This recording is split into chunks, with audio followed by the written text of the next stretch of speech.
श्री विद्यासागर जी महाराज की जय।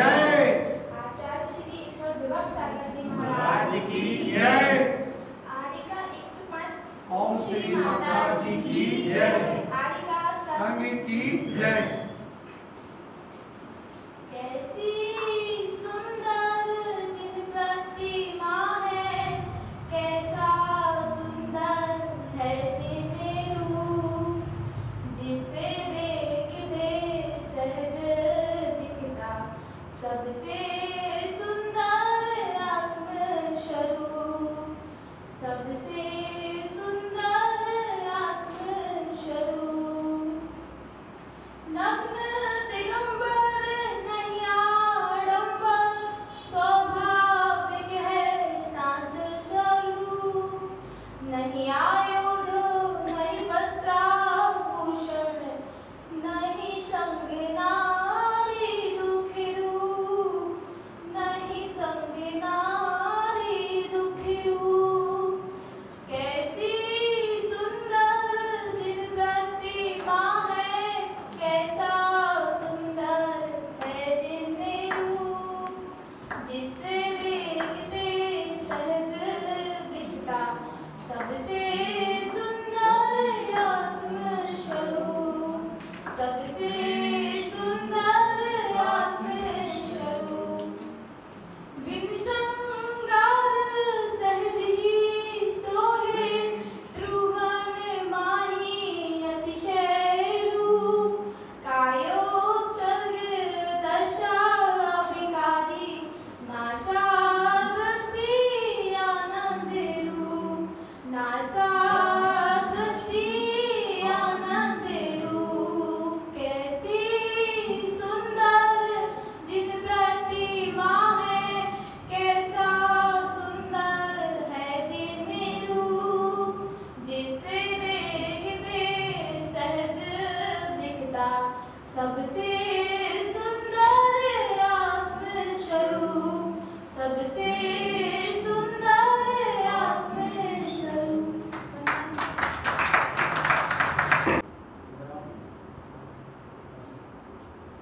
सभी बंधुगण जोड़ी की तरह झुकाए हुए मां ओंकार ध्वनि के साथ में कनिष्ठ परमात्मा का स्मरण।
इस जग में क्या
अर्पण।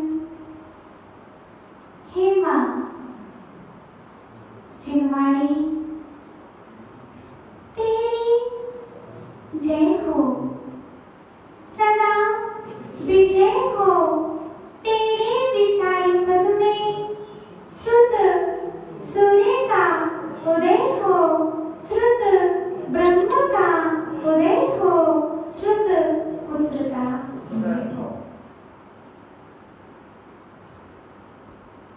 प्रिय आत्मा,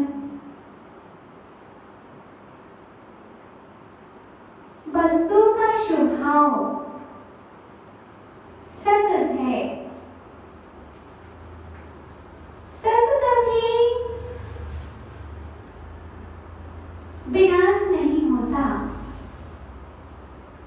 सत का कभी विनाश नहीं होता और असत का कभी उत्पाद नहीं होता।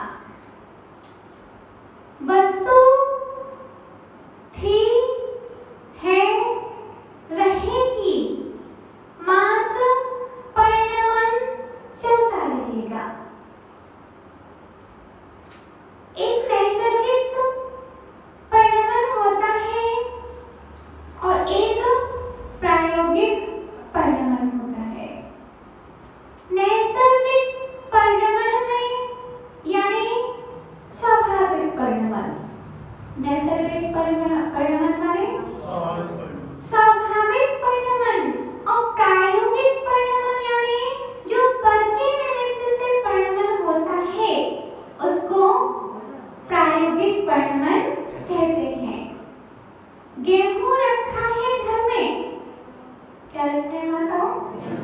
गेहूं घर में रखा है तो उसमें स्वाभाविक परिणमन चल रहा है, लेकिन गेहूं को आपने चक्की में डाल दिया, ये कौन सा परिणमन हो गया? प्रायोगिक परिणमन हो गया। जो स्वयं परिणमन चलता रहता है उसको कहते हैं नैसर्गिक परिणमन, स्वाभाविक परिणमन, और जो दूसरों के द्वारा होता है, प्रकृत होता है, उसको कहते हैं प्रायोगिक परिणमन। चाहे द्रव्य हो, चाहे पर्याय हो, परिणमन चलता रहता है। आपके यहाँ कपड़े हैं? कपड़े हैं? आप 10 साल तक नहीं पहनना उसको, 20 साल तक नहीं पहनना, 50 साल तक नहीं पहनना, नया कहलाएगा ना?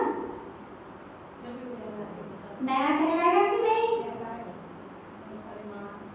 आप नमन भैया के यहाँ से वस्त्र लेकर के आइए तो नए लेके आए कि पुराने लेकर आए?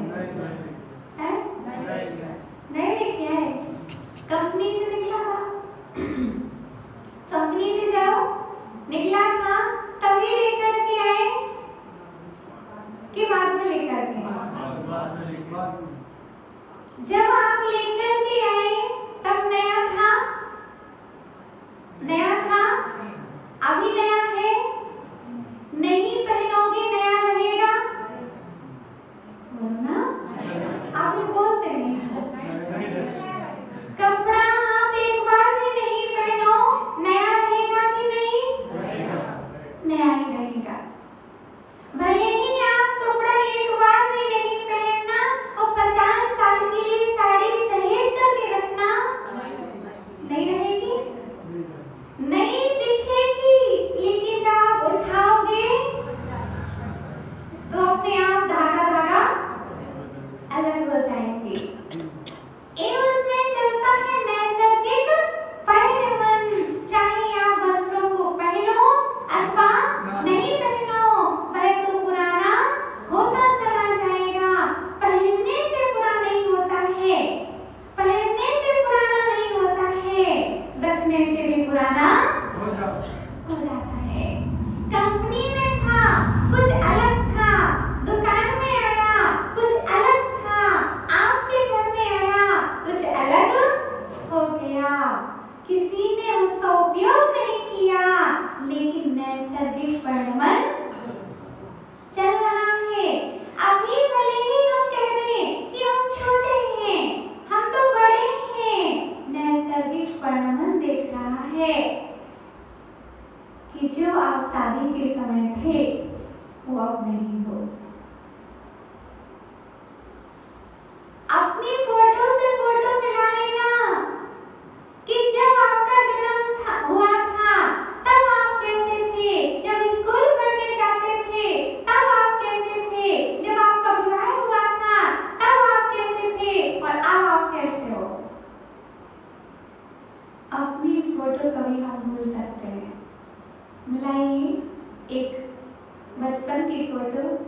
बीच की फोटो युवावस्था की, एक वृद्धावस्था की।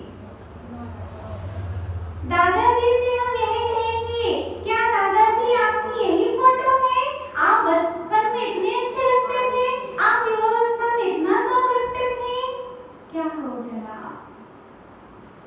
धन्य कुमार सिंह बेटा अभी सोच रहा है कि हम ज्यादा सुंदर हैं, बहू अभी सोच रही है हम ज्यादा सुंदर हैं, लेकिन उसने अभी अपने माता पिता की फोटो बचपन की नहीं देखी है, तब उसको लगेगा कि वास्तव में सुंदर ज्यादा कौन था।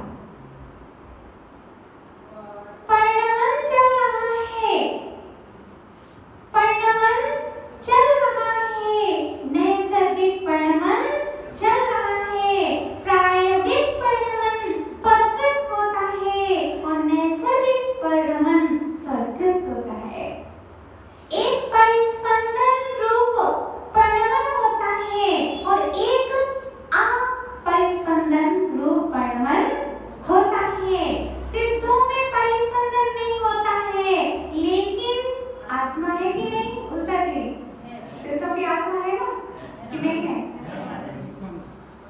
पक्का है? पक्का हो गया तो सिद्धों के परिणमन चलता है कि नहीं चलता है? आत्मा है, द्रव्य है, शाश्वत पर्याय उनकी सिद्ध पर्याय है, वह नष्ट नहीं होगी, लेकिन निरंतर नवीन नवीन ज्ञान पर्याय चल रही है। तो आप परिस्पंदन परिणमन चल रहा है। सुमेरु पर्वत को कोई मिटा नहीं सकता है, लेकिन परिणमन चलता है, वह कहलाता है अपरिस्पंदन परिणमन। आकृतिम चैत्यालय है, क्या है? आकृतिम चैत्यालय है, वो कभी नहीं मिटने वाले हैं, लेकिन अपरिस्पंदन परिणमन चलता है। और हमारे मकान में परिस्पंदन चलता है, मिट जाएगा, सदा नहीं रहेगा। इसीलिए प्रिय आत्मन हमारे लिए समझना होगा कि सत का कभी विनाश नहीं होता और असत का कभी उत्पाद नहीं होता। सत द्रव्य लक्षण, द्रव्य का लक्षण क्या है? बोलो ना। सत द्रव्य लक्षणम, द्रव्य का लक्षण क्या है? सत है, अस्तित्व है, स्वभाव है, वह कभी नष्ट नहीं होगा। जो मेरा स्वभाव है उसको कोई मिटा नहीं सकता है, विभाव कभी रह नहीं सकता, उस स्वभाव कभी हट नहीं सकता। कर्मों के कारण जीव संसार में पड़ा हुआ है। हम भले ही कहे नमन भैया कि हम तो सबके साथ अच्छा करते हैं, हमारे साथ ही बुरा क्यों होता है? हमारे साथ ही बुरा क्यों होता है? अक्सर एक जीवों की जिज्ञासा होती है सुनने की कि हम तो सबके साथ अच्छा करते हैं, हमारे साथ बुरा क्यों होता है? तो भैया कर्म है हमारे, अभी के नहीं है, कुछ अभी के भी हैं और कुछ। इसको हम कैसे समझें? आप घर में गेहूं लाते हो, रोज रोज लाते हो कि कुछ इकट्ठा भी लाते हो? बोलो ना। दीपक भैया, गेहूं एक साल का एक बार में इकट्ठा ले लेते हैं, लेकिन सब्जी दाल भी कभी कभी ले लेते हो, लेकिन सब्जी और फ्रूट्स डेली लेते हो ना। ऐसे ही और मकान आपका डेली रोज बनवाते हो क्या? बोलो। तो वो कभी हमने पूर्व में बनवा लिया मकान हमने पूर्व में बनवा लिया, ठीक है। अब गेहूं जो हमने रखा है वो एक साल के लिए हमने इकट्ठा करके रख लिया है, लेकिन सब्जी इकट्ठी करके रखोगे क्या? मामा जी रखते हो क्या?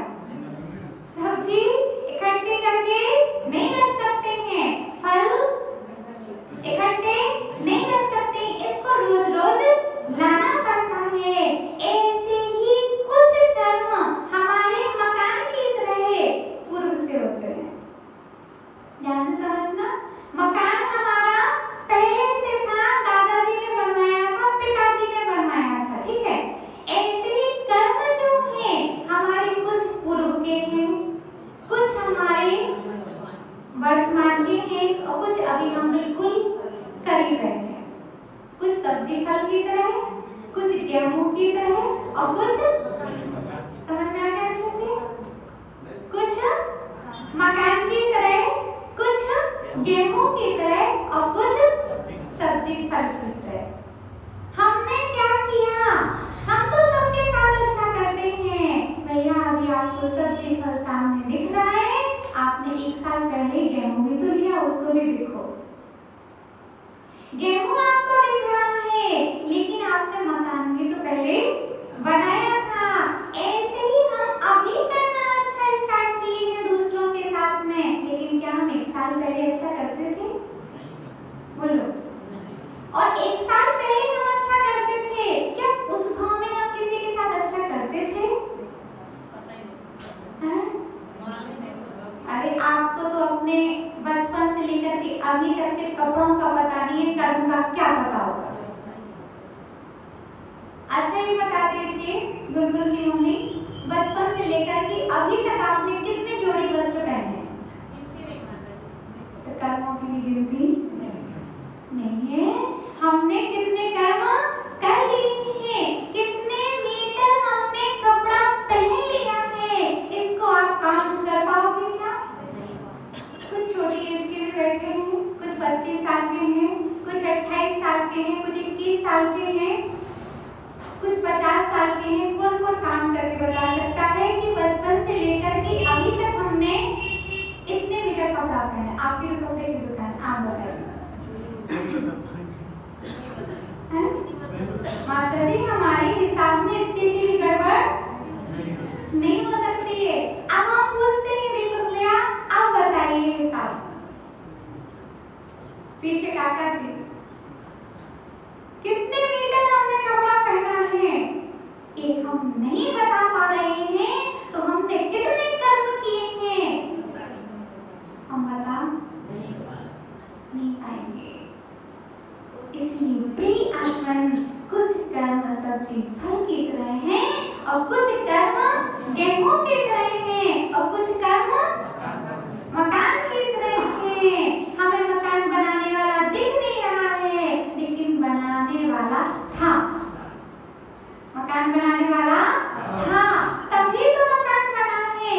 नहीं बनाया होता तो बनता नहीं। बिना बनाए मकान बनता नहीं और बिना किए कर्म का फल मिलता नहीं। आत्मन तत्व ज्ञान की अविरल धारा में जब हम अपनी आत्मा का स्नान करेंगे तो अनादि अविद्या अज्ञान के संस्कार मेरी आत्मा से वैसे ही दूर हो जाएंगे जैसे गर्मी का मौसम आता है और पतझड़ प्रारंभ हो जाता है। गर्मी के मौसम में वृक्ष से पत्ते अपने आप झड़ जाते हैं। ऐसी ध्यान की अग्नि आप अपने अंदर प्रस्तुत करोगे और अज्ञान रूपी पत्ते अपने आप झड़ जाएंगे। कर्म ही तो है, कर्म ही तो है, कर्म ही तो है, बदलेगा। और ध्यान रखना भैया, ज्ञानी वह होता है जो बदल देता है, अज्ञानी वह होता है जो बदला लेता है। क्या करता है? अब हम क्या हैं? आपने हमसे एक बोली थी ना भैया, हम आपको 4 सुनाएंगे। अज्ञानी होगे तो बदला लोगे और ज्ञानी होगे तो बदल लोगे। अज्ञानी अज्ञान का परिचय देता, ज्ञानी अपने ज्ञान का परिचय देता। आप जो हो उसका आप परिचय दो। क्या दो? आप जो हो आप उसका परिचय दो। हमारे आचार्य भगवान श्री कुंद स्वामी के भाव एकदम शुद्ध थे, शुभ थे, इसलिए उनका परिचय कहाँ मिल गया हमको? समयसाची में। आचार्य भगवान कुंद स्वामी आत्मा में लीन रहते थे, शुद्ध में लीन रहते थे, शुभ में लीन रहते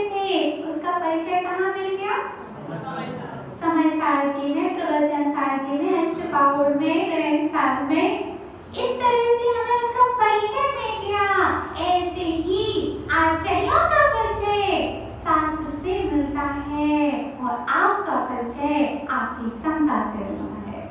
किससे मिलता है? ममता नहीं तो माता क्या, समता नहीं तो साधु क्या। माँ का परिचय ममता है, अपना परिचय क्या है? समता है। समता रखिए, धैर्य रखिए। धैर्य का अशोक नगर में हमको क्या बोला था गुरुवर ने दीक्षा के पहले? धैर्य का बांधना फूटे, समता का ताला ना टूटे। क्या सिखाया था गुरु ने? समता का ताला ना टूटे, धैर्य का बांध ना फूटे और गुरु का साथ ना छूटे। ये गुरु ने सिखाया। धैर्य का बांध फूट जाएगा तो समता का पूरा नीर बह जाएगा और समता का ताला टूट जाएगा तो सम्यक दर्शन, सम्यक ज्ञान और सम्यक चारित्र रूपी रत्न बह जाएंगे। इसलिए भैया संपत्ति गई तो कुछ नहीं गया और समता गई कि सब कुछ चला गया। माँ तभी तक माँ है जब तक उसके अंदर ममता है और साधु तभी तक साधु है जब उसके जीवन में समता है। इसीलिए प्रिय आत्मन समय सारची ग्रंथराज ये समता का शास्त्र है। ये सिखा रहा है कि अस्तित्व का कभी विनाश नहीं होता है, सत्य का कभी विनाश नहीं होता, असत का कभी उत्पाद नहीं होता। संसार में तीन ही तो चीजें हैं, द्रव्य, गुण, पर्याय। क्या क्या है? इसके अलावा आप बता दो क्या है? संसार में तीन चीजें हैं हमारे हिसाब से, आपके हिसाब से क्या है? हमारे हिसाब से संसार में तीन ही चीजें हैं, उसके अलावा कुछ भी नहीं है। द्रव्य, गुण और पर्याय। जैसा द्रव्य होगा वैसा गुण होगा, वैसी पर्याय होगी। शुद्ध द्रव्य, शुद्ध गुण, शुद्ध पर्याय। अशुद्ध द्रव्य, अशुद्ध गुण, अशुद्ध पर्याय। जैसा द्रव्य वैसी पर्याय। शुद्ध द्रव्य, शुद्ध पर्याय।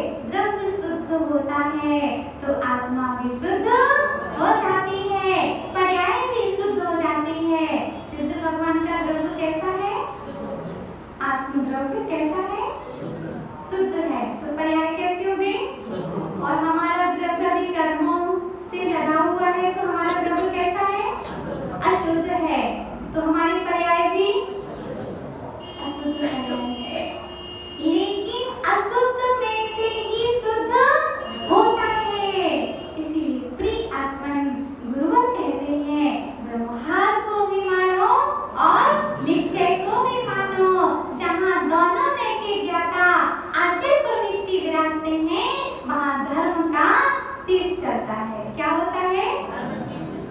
सर्वथा नहीं मानना, सर्वथा नहीं मानना है कि ऐसा ही है। गुरुवर कहते हैं ऐसा ही है। ही का प्रयोग नहीं, ही का प्रयोग नहीं, ही का प्रयोग करना है। इसीलिए प्रिय आत्मन पर्याय का उत्पाद भी हो रहा है, पर्याय का विनाश भी हो रहा है। नवीन नवीन पर्यायों का उत्पाद हो रहा है और पूर्व पूर्व पर्यायों का व्यय भी हो रहा है। आपके यहाँ पर कोई सोने का कलश लेकर के आया, क्या होगा? सोने का कलश लेकर के आया। अब आपके दो बच्चे हैं, वो झगड़ रहे हैं कि मुझे सोने का मुकुट चाहिए और दूसरा बोल रहा है कि मुझे सोने का नेकलेस चाहिए। क्या चाहिए? सोने का नेकलेस चाहिए और एक बोल रहा है हमें सोने का मुकुट चाहिए। अब पिताजी इसमें मध्यस्थ है। क्या है? पिताजी मध्यस्थ हैं क्योंकि उनको मालूम है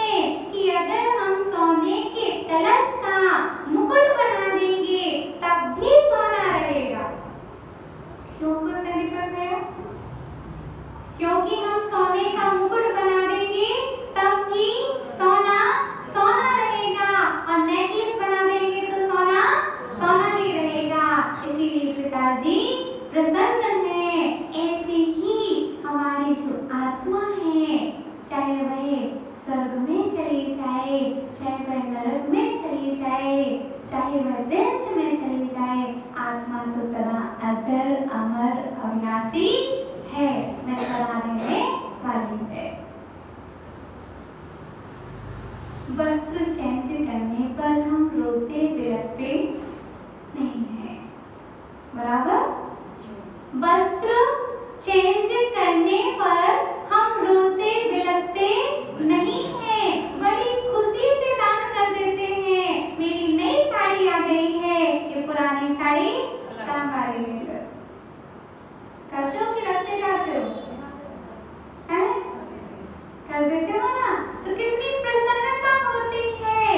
ऐसे ही हमारा नवीन शरीर जब आता है तो पुराना शरीर छूट जाता है, उसमें रोने बिलखने की कोई बात नहीं है। तत्व ज्ञानी तत्व चिंतन करता है और अज्ञानी जीव रोता बिलखता है। प्रिय आत्मन, इसीलिए पूज्य गुरुवर कहते हैं, एक ही वस्तु में अनेक धर्म होते हैं। कैसे होते हैं? एक ही वस्तु में अनेक प्रकार के धर्म होते हैं। बोलो, राम पिता थे कि पुत्र थे कि देवर थे, क्या थे? एक कुछ बताइए आप। है? गुरुवर से किसी ने निवाई राजस्थान में प्रश्न किया कि आप ऐसा कोई पेपर बना सकते हैं जिसमें कोई फेल ना हो। आप कोई ऐसा पेपर बना सकते हैं जिसमें कोई फेल ना हो।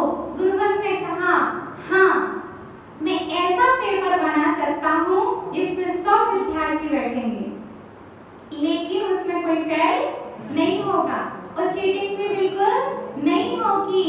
कैसे? राम पिता थे, 4 विकल्प, राम पिता थे और राम पति थे, राम पुत्र थे, राम भाई थे, और फिर विकल्प में एक दे दिया, अपेक्षाकृत। अब सही विकल्प चुनिए आप। बोलिए, क्या लगाओगे? किस पर टिक लगाओगे? अपेक्षाकृत पर हम टिक लगाएंगे तो हमारा आंसर बिल्कुल सही निकलेगा कि नहीं?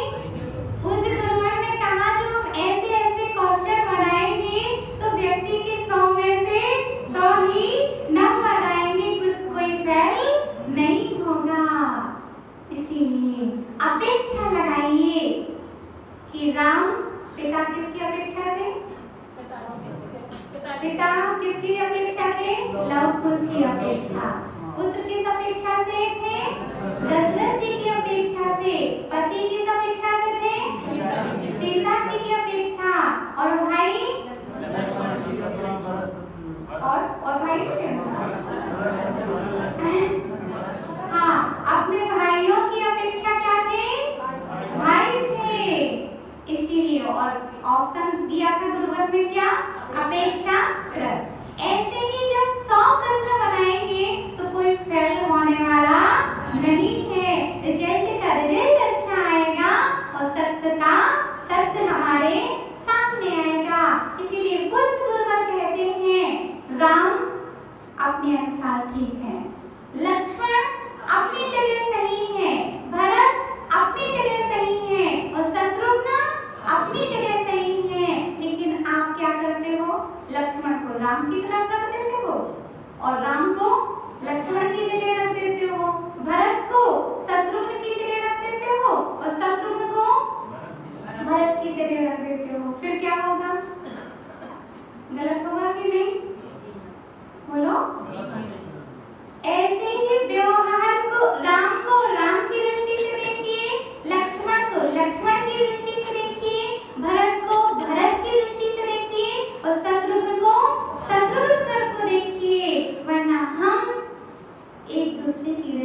देखेंगे तो फिर गलत हो जाएगा।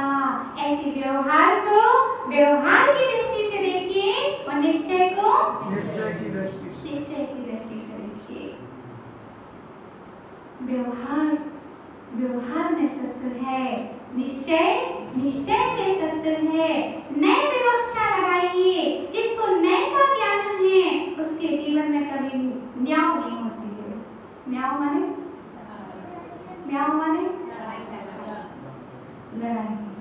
न्याय माने बुंदेलखंड में न्याय को क्या बोलते हैं? लड़ाई बोलते हैं। जिसके जीवन में नए का न्याय है उसके जीवन में न्याय नहीं है, लड़ाई नहीं है। और जिसके जीवन में नए का ज्ञान नहीं है उनके जीवन में न्याय ही न्याय। और न्याय करने वाले कहाँ जाते हैं? न्याय करने वाले ऊपर जाते हैं।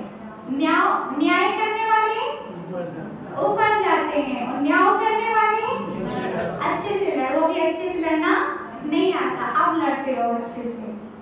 अभी तो ही थे लड़ने के लिए, नीचे जाओगे तो कई सारे, क्योंकि जैसी यहाँ संगति रहेगी वैसी वहाँ संगति भी मिल जाएगी। इसीलिए प्रिय आत्मन गुरुवर कहते हैं नए विज्ञान अनिवार्य है। व्यवहार से व्यवहार सत्य है और निश्चय से निश्चय सत्य है। क्योंकि गुरुवर कहते हैं नए वह कहलाता है जो वस्तु की एक अंश को जानता है। नंद कुमार जी क्या कहलाता है?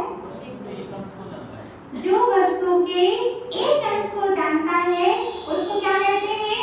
नए कहते हैं। और जो वस्तु के संपूर्ण अंश को जानता है उसको प्रमाण कहते हैं। क्या कहते हैं? किसको कहते हैं प्रमाण? जो वस्तु के संपूर्ण अंश को जानता है उसे प्रमाण कहते हैं। और जो वस्तु के एक अंश को जानता है उसको क्या कहते हैं? नहीं कहते हैं। पंकज जानते हो? हैं? भूल गए कि वो फॉलो सिस्टम की जगह पंगत जानते हो? तो पंगत में सबसे पहले परोसा क्या जाता है छोटू भैया? सबसे पहले पत्तल रखी जाती है, थाली रखी जाती है, ठीक है। आधार उसका जमीन होती है, टेबल होती है। फिर आप बताइए पत्तल में या थाली में सबसे पहले परोसा क्या जाता है? भोजन का राजा क्या है? बोलो छोटू भैया। मीठा है ना? भोजन का राजा क्या है? पंडित जी क्या है? आप तो ये बताइए भोजन का राजा क्या है? मीठा कि नमक? अगर पंडित जी आप सभी का निमंत्रण करो, सभी का निमंत्रण करो, वो आप मीठा तो बहुत बना लो लेकिन पूरी सब्जियों में न रोटी में न दाल में न सब्जी में किसी में नमक न डालो तो जीतू भैया आओगे? भोजन तो बहुत अच्छा बना है, बस नमक नहीं डाला है तो भैया भोजन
अचार। ऐसा नहीं है, ये बफेलो सिस्टम थोड़ी ना है कि जो आया वो किसी को देख ही नहीं रहे हैं, अपने अपने से मतलब है, अपना परोसा अपने हाथ से खाओ। पंगत में तो भैया जब सब एक लाइन से बैठ जाएंगे सब फिर शुरू होता है भोजन। वो आने वाले आ जाने दो, वो आने वाले हैं आ जाने दो। और फिर भले ही मामा जी को पूरी चाहिए है, क्या चाहिए है, बड़े मामा जी को पूरी चाहिए है, तो मामा जी बोलेंगे नमन की थाली में पूरी परसो। क्या बोलेंगे, नमन की थाली में पूरी परसो। और नमन की थाली में पूरी आएगी तो फिर लोग देखेंगे तो हमारी आपकी थाली में नहीं है पूरी। बुंदेलखंड में एक चीज बहुत ज्यादा होती है, चाहिए अपने के लिए होता है और मांगते दूसरे के लिए है। परसो परसो थाली खाली है कि खुद की थाली खाली है, ये नहीं कहेंगे कि मेरी थाली खाली है। परसो इनके लिए परसो पूरी परसो मीठा भी लाओ, और भैया मीठा इनके लिए लाओगे तो फिर यहाँ पर भी परसोगे, पूरी यहाँ लाओगे तो यहाँ पर भी परोसोगे। लेकिन मिर्ची नमक अचार इसलिए परोसा गया था कि सब एक साथ आ जाए, सब एक साथ बैठ जाए। लेकिन हमने तो ये विचार कर लिया इनके यहाँ क्या है खाने के लिए, मात्र मिर्ची नमक ही है, अचार ही है। तो भैया एक नए आया है नमक रूप में, एक नए आया है मिर्ची रूप में, और एक नए आया है अचार रूप में। प्रमाण रूपी भोजन अभी, प्रमाण रूपी भोजन अभी रसोई घर में रखा हुआ है। अब इसीलिए वस्तु के एक अंश को कौन जानता है, नए जानता है। भोजन का एक अंश क्या हो गया, नमक हो गया, और पूरी दाल सब्जी मिठाई क्या हो गया, पूरा प्रमाण हो गया। इसलिए नए एक अंश को ग्रहण करता है वस्तु के, और प्रमाण वस्तु के संपूर्ण अंश को विषय करता है। इसलिए नए को भी जानिए और प्रमाण को भी जानिए। मीठा अच्छा होता है कि बुरा होता है, हैं? पंडित जी मीठा अच्छा होता है कि बुरा होता है, कि कड़वा अच्छा होता है कि बुरा होता है? कड़वा अच्छा नहीं होता है। बुखार में आप मीठा खिलाओगे, कड़वी औषधि खिलाओगे, फर्क चाहते हो आप। और डायबिटीज वाले को आप मीठा खिलाओगे कि कड़वी औषधि खिलाओगे, हैं? हाँ, जिनको डायबिटीज है उनके लिए मीठा अच्छा नहीं है, और जिनको बुखार आया है उसके लिए क्या अच्छा नहीं है, मीठा अच्छा नहीं है, कड़वी औषधि ही अच्छी है। इसीलिए प्रिय आत्मन विवक्षा लगाइए, सर्वथा मीठा ही अच्छा है। तो भैया जिनको डायबिटीज है उनके लिए मीठा अच्छा नहीं है। जिनको बुखार आया है तो भैया मीठा खिलाओगे तो उसको कड़वा लगेगा। इसलिए पहले उसको बुखार समन के लिए महासुदर्शन चूर्ण देना पड़ेगा, तभी उसको स्वाद आना प्रारंभ होगा।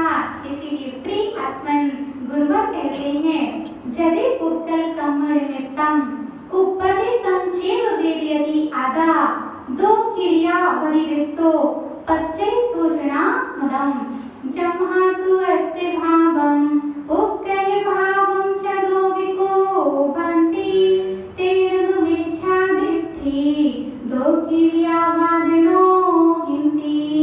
कुछ गुरुवर कहते हैं, निश्चय से तो आत्मा कर्मों को नहीं करता है, उद्गल कर्मों को नहीं करता है, लेकिन व्यवहार से उद्गल कर्मों को वह करता है। क्योंकि अगर हम एक को ही मान लेंगे कि निमित्त कुछ भी नहीं करता, मात्र उपादान ही करता है, तो बाहर में हिंसा होना प्रारंभ हो जाएगी कि जीव मरता नहीं है। मात्र हम नित्य ही मान लेंगे कि आत्मा नित्य ही है, तो फिर चीटी पर पैर रखते जाएंगे और बोलेंगे आत्मा तो नित्य ही है, आत्मा मरती नहीं है। तो जीव में जीवों की हिंसा हर जगह की, इसलिए कुछ आचरण को कहना पड़ा। निश्चय से जीव नित्य है और पर्याय की अपेक्षा अनित्य है, इसीलिए उसकी पर्याय पर भी नजर डालो और उसके द्रव्य पर भी नजर डालो, उसके गुण पर भी नजर डालो, क्योंकि कुछ गुरुवर कहते हैं गुण पर्यायवत् द्रव्यम, द्रव्य को छोड़ करके गुण नहीं होता और गुण को छोड़ करके द्रव्य नहीं होता, और जहाँ द्रव्य गुण होता है वहाँ पर्याय निश्चित होती है। इसीलिए पूज्य आचार्य कहते हैं कि सबसे पहले हमारे लिए ये जान लेना चाहिए है कि निश्चय भी मेरे लिए सत्य है और व्यवहार भी मेरे लिए सत्य है। इसलिए नए विवक्षा हमारे लिए लगानी चाहिए। प्रवचन किसी का भी हो सर्वथा नहीं लेना कि सर्वथा ऐसा ही है, हम स्यादवादी हैं, हम सर्वथा का प्रयोग नहीं करते, हम स्यादवाद का प्रयोग करते हैं। तो जैन लोग कभी फंसते नहीं हैं। जो एकांतवादी होते हैं वे हमेशा फंस जाते हैं और जो स्यादवादी होते हैं वे हमेशा तर जाते हैं। इसलिए स्यादवादी बनना है हमको। स्यादवाद हमारा ही धर्म है, उस धर्म की पूर्ति हमारी आत्मा में होगी तो कथनचित हर जगह हमको लगाना होगा, इससे विवाद की स्थिति कहीं पर उत्पन्न नहीं होगी। जितना व्यवहार अच्छा है उतना ही निश्चय भी अच्छा है। व्यवहार की धरातल पर ही निश्चय का महल खड़ा होता है। आधार के बिना आधे नहीं होता और व्यवहार को छोड़ करके निश्चय नहीं होता। व्यवहार चारित्र ये क्या है? पिछली कमंडल व्यवहार चारित्र है और निश्चय चारित्र आत्मा में लीन होना है, लेकिन बिना व्यवहार चारित्र के निश्चय चारित्र आता नहीं है। इसलिए पहले व्यवहार को समझें, बाद में निश्चय में पहुंचें। इसी मंगल भावना के साथ में परम पूज्य आचार्य भगवान श्री विभू सागर जी महाराज की जय।